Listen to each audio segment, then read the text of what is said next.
एक कोविड की मार उत्तों जन्मदिन तो आ पिया बेचारा जन्मदिन वाला बच्चा 26 सालों का नौजवान से साडे लुधियाने शहर में अज जो ये नौजवान कोविड के नाल मरन लग गए तो साडे वास्ते बहुत वड्डी ये महामारी दे विच असीं साडी हार दिखती आ रही है जो नौजवानों को अटैक होने लग गया।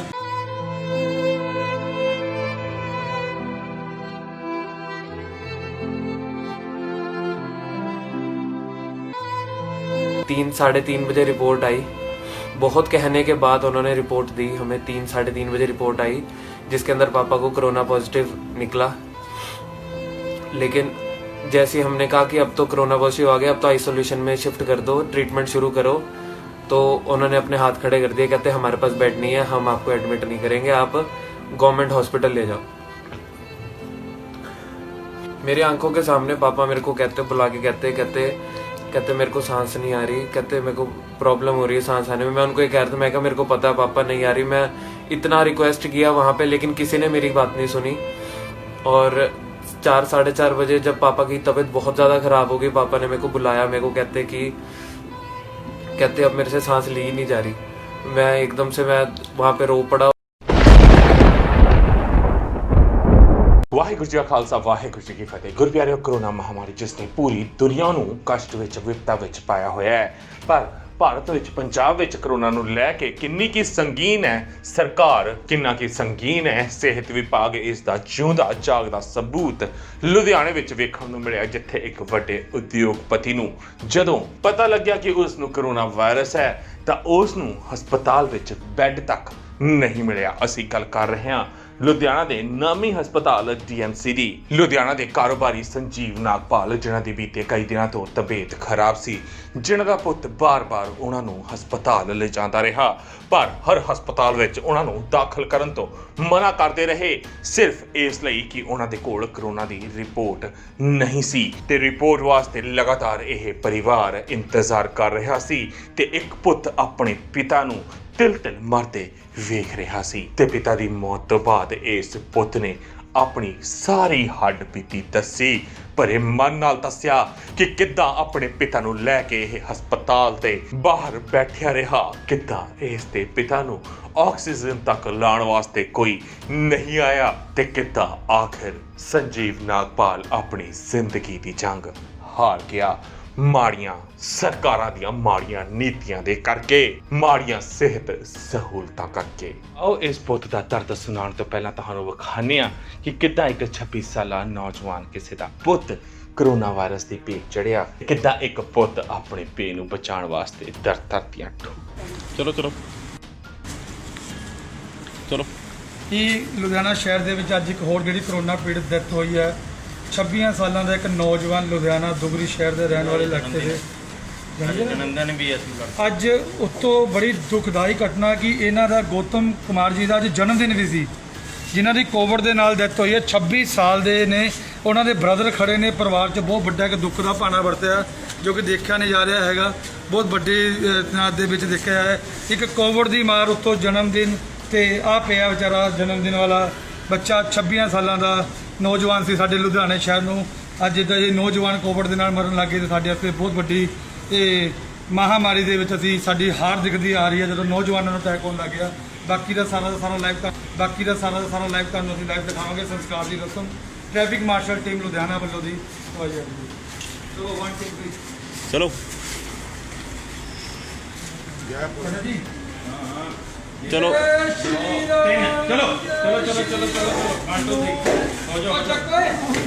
ਥੱਲੇ ਹੱਥ ਪਾਓ, ਥੱਲੇ ਆਪਣਾ ਪ੍ਰਿੰਸ ਤੇਰੇ ਵੱਲੋਂ ਹੈ।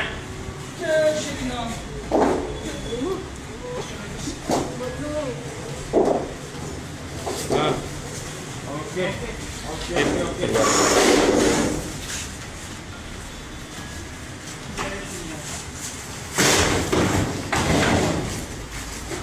चलो जी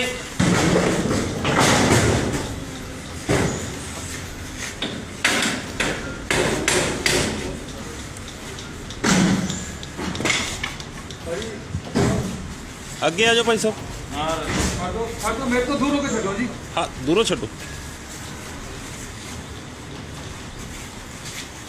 जो दूसरा आ गया आ गया आगे आगे आगे आगे बाबा जी आगे परिवार मेंबर है जी।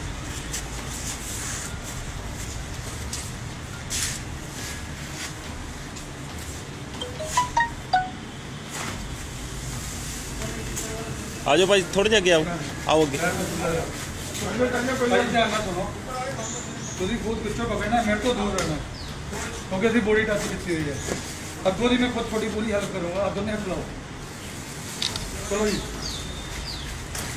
ਨਾਮ ਦੱਸੋ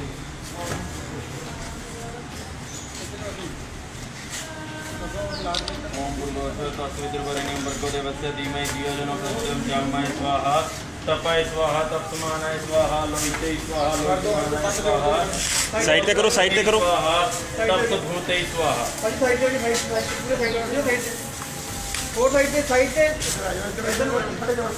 आदि हो रहा है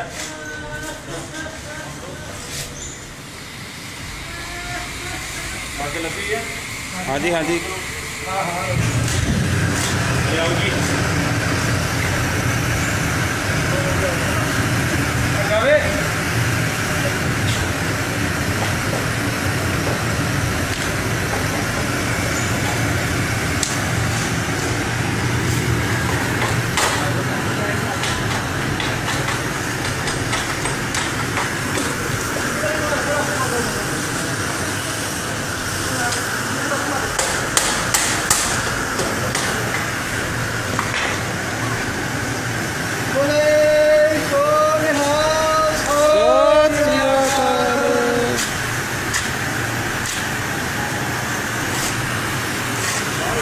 आओ जी हमारे चलो आ जाओ सर अगे आ जाओ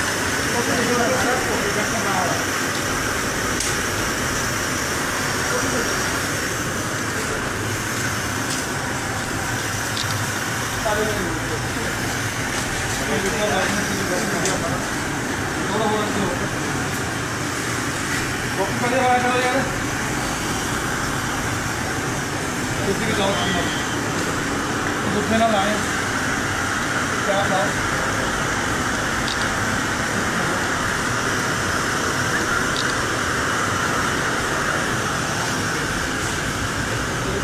प्रिंस हो गया गोपी मेरे ग्लव्स ला दे यार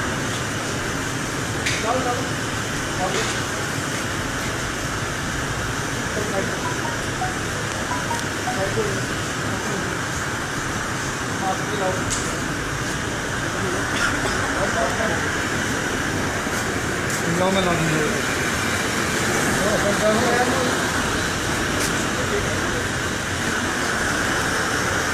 बात करें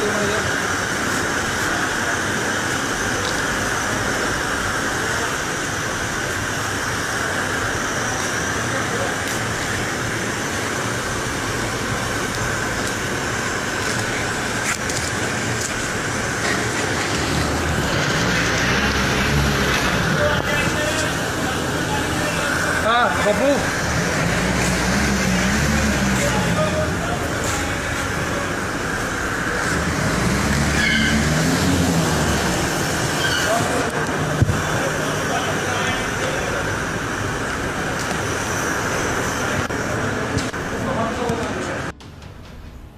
मैं ये वीडियो बनाने के हालत में तो नहीं हूँ, लेकिन आप सबको एक बात बतानी बहुत ज़रूरी थी।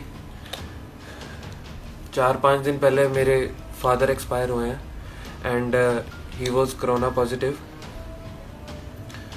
ऐसा था कि फ्राइडे से 3-4 दिन पहले उनको फीवर चल रहा था थोड़ा सा एंड उनकी तबीयत ठीक थी, उनको ब्रीदिंग प्रॉब्लम भी नहीं आ रही थी, नॉर्मल थे, फीवर था हल्का फुल्का, तो दवाई दे रहे थे। और थर्सडे को उनकी तबीयत ज़्यादा ख़राब हुई है तो मैं उनको लेके गया हूँ हॉस्पिटल, लेकिन किसी हॉस्पिटल ने एडमिट नहीं किया क्योंकि कोरोना का टेस्ट नहीं करवाया था। तो वो कहते कि कोरोना का टेस्ट करवाओ फिर एडमिट करेंगे। तो मैं थर्सडे को शाम को डीएमसी, यहाँ पे एक हॉस्पिटल है दयानंद मेडिकल कॉलेज, सबसे बड़ा प्राइवेट हॉस्पिटल है, मैं वहाँ पे लेके गया पापा को एंड वहाँ पे उनका टेस्ट करवाया कोरोना का। वो कहते कि 4 घंटे तक रिपोर्ट आ जाएगी या फिर अगले दिन सुबह 12 बजे तक। तो मैं लेके उनको घर आ गया उसके बाद, क्योंकि उनकी तबीयत तब सही थी, मेरे से बात कर रहे थे प्रॉपर एंड फ्राइडे को सुबह उनकी तबीयत ज़्यादा ख़राब होगी एंड मेरे को एकदम से उनको डीएमसी दोबारा लेके जाना पड़ा बिकॉज़ उनसे सांस नहीं ली जा रही थी उसके बाद। तो मैं सुबह 10 बजे वहाँ लेके पहुँच गया हूँ पापा को। मैं वहाँ पे डीएमसी में मैंने कहा कि ऐसे पापा को सांस नहीं ली जा रही। उन्होंने इमरजेंसी के बाहर ही एक डिवाइस होता है ऑक्सीमीटर, उससे ब्रीदिंग चेक की पापा की, तो वो आ रही थी 40।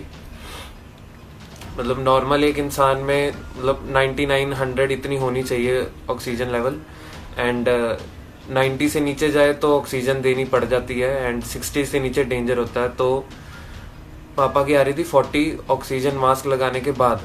मैंने बहुत रिक्वेस्ट करने के बाद उन्होंने मेरे से ऑक्सीजन मास्क परचेज करवाया एंड इमरजेंसी के बाहर ही स्ट्रेचर के ऊपर पापा को वहाँ पे उन्होंने लेटा दिया एंड वहाँ पे उनको मास्क ऑक्सीजन का लगा दिया एंड तब भी उनको ऑक्सीजन आ रही थी सिर्फ 40। मैंने बहुत रिक्वेस्ट की डीएमसी वालों से कि एडमिट कर लो, लेकिन वो कहते जब तक रिपोर्ट नहीं आएगी कोरोना की तब तक हम कुछ भी नहीं कर सकते, पेशेंट को हाथ भी नहीं लगा सकते। मेरी आंखों के सामने पापा से सांस नहीं ली जा रही थी बिल्कुल भी एंड 12-1 बज गया हमें। मैं गया कलेक्शन सेंटर रिपोर्ट कलेक्ट करने। वो कहते कि रिपोर्ट अभी नहीं आएगी, 5 बजे आएगी। और तो मैं वहाँ पे गया, मैंने कहा रिपोर्ट बहुत लेट आ रही है। मैंने फिर रिक्वेस्ट की वहाँ पे ऑन ड्यूटी जो डॉक्टर्स थे सबको, नर्स को रिक्वेस्ट की कि प्लीज़ आप तब तक ट्रीटमेंट तो फर्स्ट एड ट्रीटमेंट तो शुरू करो, ड्रिप लगा दो, कम से कम कुछ तो कर दो। लेकिन किसी ने कोई जवाब नहीं दिया वहाँ पे। फिर उसके बाद थोड़ी देर बाद मैं दोबारा गया वहाँ पे 1-2 बजे। मैंने कहा अब तो दे दो रिपोर्ट। तो वो कहते हैं कि अब 8 बजे आएगी और बिना उसके रिपोर्ट के वो लोग एडमिट भी नहीं कर रहे थे पापा को। तो उसके बाद हमने बहुत उनको बोला कि आप करो, एडमिट करो इस तरह। तो उसके बाद रिपोर्ट आई, 3-3:30 बजे रिपोर्ट आई। बहुत कहने के बाद उन्होंने रिपोर्ट दी हमें, 3-3:30 बजे रिपोर्ट आई जिसके अंदर पापा को कोरोना पॉजिटिव निकला। लेकिन जैसे ही हमने कहा कि अब तो कोरोना पॉजिटिव आ गया, अब तो आइसोलेशन में शिफ्ट कर दो, ट्रीटमेंट शुरू करो, तो उन्होंने अपने हाथ खड़े कर दिए। कहते हमारे पास बेड नहीं है, हम आपको एडमिट नहीं करेंगे, आप गवर्नमेंट हॉस्पिटल ले जाओ। मेरी आंखों के सामने पापा मेरे को बुला के कहते मेरे को सांस नहीं आ रही, कहते मेरे को प्रॉब्लम हो रही है सांस आने में। मैं उनको ये कह रहा था, मैं कहा मेरे को पता है पापा नहीं आ रही। मैं इतना रिक्वेस्ट किया वहाँ पे लेकिन किसी ने मेरी बात नहीं सुनी। और 4-4:30 बजे जब पापा की तबीयत बहुत ज़्यादा ख़राब हो गई, पापा ने मेरे को बुलाया। मेरे को कहते अब मेरे से सांस ली ही नहीं जा रही। मैं एकदम से वहाँ पे रो पड़ा और मैं वहाँ पे बोल रहा था। चाचू को बुलाया मैंने, वहाँ पे मेरे साथ थे मेरे चाचू, मेरे ताया। मैंने उनको कहा, मैं कहा पापा से नहीं बोला जा रहा, मैं कहा प्लीज़ जल्दी से कुछ करो। एट द एंड डीएमसी वालों ने हमें नहीं एंट्री दी वहाँ पे, ना एडमिट किया। मैंने एम्बुलेंस बुलाई, मेरे को एम्बुलेंस भी अरेंज नहीं। मैं रिक्वेस्ट करा, मैं क्या एम्बुलेंस अरेंज करवा दो, मैं किसी और हॉस्पिटल ले जाता हूँ। मैंने फ़ोन पे सारे हॉस्पिटल्स पे पूछ लिया। यहाँ पे फोर्टिस हॉस्पिटल है, सीएमसी है और भी बहुत बड़े हॉस्पिटल्स हैं, अपोलो है। तो सब पे फ़ोन करके पूछ लिया। कहते हमारे पास बेड ही नहीं है, हमारे पास मत लेके आना। सब ने यही जवाब दिया। मुझे पता वहाँ पे मेरी क्या हालत थी। और मैं एम्बुलेंस भी मैंने अपने फ़ोन से बुक करवाई। एम्बुलेंस प्राइवेट एम्बुलेंस थी। डीएमसी से सिविल हॉस्पिटल लेके जाना था, गवर्नमेंट हॉस्पिटल। 15 से 20 मिनट का रास्ता होगा, उसके लिए उसने 4000 मांगा। हमने कहा दिए यार तुम। हमने एम्बुलेंस बुलाई, ऑक्सीजन वाली एम्बुलेंस थी पापा को। उसमें मैंने खुद ही, किसी डॉक्टर ने हाथ नहीं लगाया, मैंने खुद ही उठा के पापा को एम्बुलेंस में डाला एंड वहाँ लेके जा रहे थे। तो सिविल हॉस्पिटल पहुँचते ही, अभी इलाज शुरू भी नहीं हुआ था, तो वही एम्बुलेंस में ही पापा एक्सपायर हो गए। और सब मतलब इतना पैसा होने के बावजूद भी पापा ने सारी उम्र कमाया है, हमारे लिए कमाया है एंड हम उनका ट्रीटमेंट तक नहीं करा पाए। मतलब मैं इस बात से हैरान हूँ, पापा को बेड ही नहीं मिला, ये कभी सोचा ही नहीं था। यहाँ पे मैं इसलिए ये वीडियो बना रहा हूँ ताकि आपको बता दूँ कि लुधियाना में कोई सिस्टम नहीं है। यहाँ पंजाब में बोल तो रहे हैं कि हम बेड्स प्रोवाइड कर रहे हैं, लेकिन ऐसा कुछ भी नहीं है। यहाँ पे कोई सिस्टम नहीं है। मैंने बहुत पेशेंट्स देखे वहाँ पे, ऐसे ही पड़े हुए हैं, किसी का कोई ध्यान नहीं रख रहे। मैं अब आपसे बस एक ये, अभी पूरे हमारे घर को भी क्वारंटाइन किया हुआ है, हम सबके टेस्ट हुए हैं क्योंकि मैं फादर के बिल्कुल डायरेक्ट कांटेक्ट में था। पॉजिटिव आने के बाद भी पापा को मैं तो अकेला छोड़ नहीं सकता था क्योंकि कोई भी डॉक्टर पास नहीं आ रहा था। तो मैं ही पापा के पास था, तो अभी हम सबके टेस्ट दिए हुए हैं, 2 दिन हो गए हैं, हमारी भी रिपोर्ट्स नहीं आई हैं अभी तक। और मैं आप सबको बस यही इसलिए वीडियो बना रहा हूँ, मैं आप सबको ये कहना चाहता हूँ कि यहाँ कोई सिस्टम नहीं है। यहाँ पे आप अगर बीमार पड़ जाते हो तो आपको बेड नहीं मिलेगा। और डीएमसी वालों ने, डीएमसी मैं आपको एक रिक्वेस्ट करता हूँ, लुधियाना में जितने भी लोग हैं, डीएमसी बिल्कुल मत जाना। डीएमसी वालों को कोई परवाह नहीं है आपकी लाइफ की, हम कीड़े मकोड़े उनके लिए।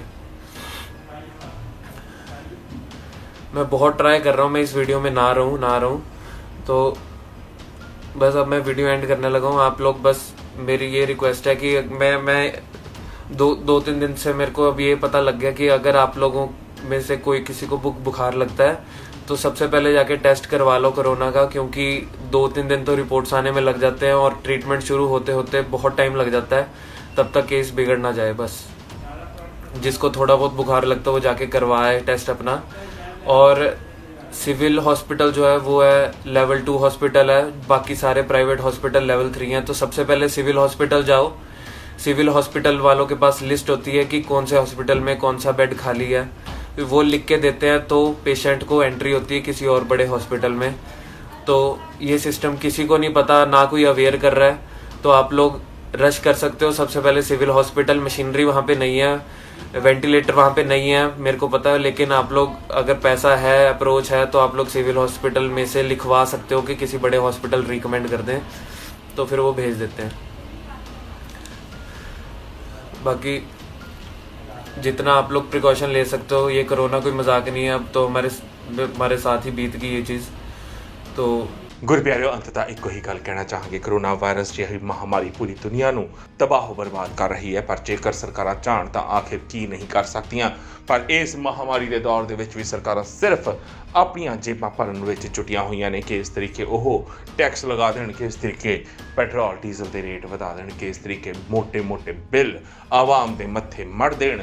ਬਸ ਇਹੀ ਸੋਚ ਰਹੀਆਂ ਨੇ ਤੇ ਕੇਂਦਰ ਸਰਕਾਰ ਵੱਲੋਂ ਭੇਜੇ ਗਏ ਰਾਸ਼ਨ ਤੱਕ ਨੂੰ ਗਰੀਬਾਂ ਤੱਕ ਨਹੀਂ ਪਹੁੰਚਾਇਆ ਗਿਆ, ਲੋੜਵੰਦਾਂ ਤੱਕ नहीं पहुंचाया गया।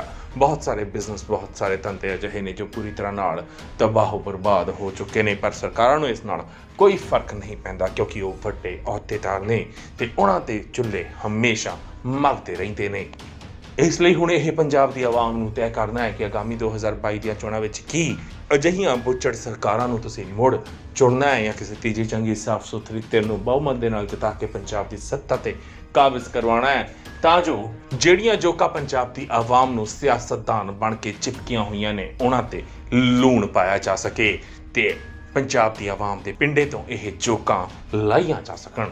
ਪੰਜਾਬ ਦੀ ਨੁਹਾਰ ਬਦਲੀ ਜਾ ਸਕੇ, ਜਵਾਨੀ ਬਚਾਈ ਜਾ ਸਕੇ, ਕਿਸਾਨੀ ਬਚਾਈ ਜਾ ਸਕੇ, ਪੰਜਾਬ ਦੇ ਪਾਣੀਆਂ ਦੇ ਹੱਕ ਲਿੱਤੇ ਜਾ ਸਕਣ, ਬੰਦੀ ਸਿੰਘਾਂ ਦੀ ਰਿਹਾਈ ਕਰਵਾਈ ਜਾ ਸਕੇ, ਕਾਲੇ ਕਾਨੂੰਨ ਬੰਦ ਕਰਵਾਏ ਜਾ ਸਕਣ।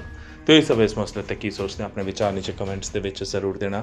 ਵੀਡੀਓ ਚੰਗੀ ਲੱਗੀ ਹੋਵੇ ਲਾਈਕ ਤੇ ਸ਼ੇਅਰ ਵੀ ਜ਼ਰੂਰ ਕਰਨਾ। ਵਾਹਿਗੁਰੂ ਜੀ ਕਾ ਖਾਲਸਾ, ਵਾਹਿਗੁਰੂ ਜੀ ਕੀ ਫਤਿਹ। ਸਿੱਖ ਧਰਮ ਦੀ ਹਰ ਗਤੀਵਿਧੀ ਅਤੇ ਗੁਰਬਾਣੀ ਵਾਸਤੇ ਹੁਣੇ ਸਬਸਕ੍ਰਾਈਬ ਕਰੋ ਗੁਰਬਾਣੀ ਅਖੰਡ ਬਾਣੀ ਅਤੇ ਨੋਟੀਫਿਕੇਸ਼ਨਸ ਵਾਸਤੇ ਬੈਲ ਨੂੰ ਰਿੰਗ ਕਰੋ।